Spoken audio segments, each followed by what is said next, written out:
ప్రియమైన ముఖ్యమంత్రి గారు. సార్, నేను ఈరోజు మా సోషల్ మీడియా సెల్ దేవుడు ద్వారా ఒక లింక్ పెడుతున్నాను. విషయం అయితే తమరికి తెలుసు.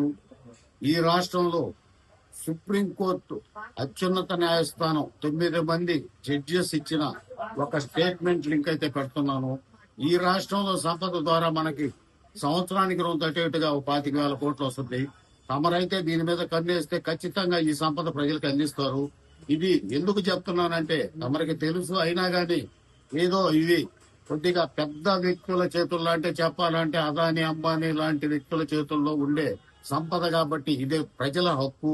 ఖచ్చితంగా దీని మీద ప్రజలకి చెందేటట్టు తమరైతేనే చేయగలరనే ఒక ఉద్దేశంతో తమరికి ఈ క్లిప్పు ప్రజలు కూడా చూస్తారు, పాలకులు చూస్తారు, కొంతమంది మా శల మహాదేవుడి ద్వారా చూసేవాళ్ళు చూస్తారని చెప్పి పెట్టడం జరిగింది. సార్, దీని మీద కొద్దిగా సమీక్షించాల్సిందిగా నేను మనవి చేస్తున్నాను.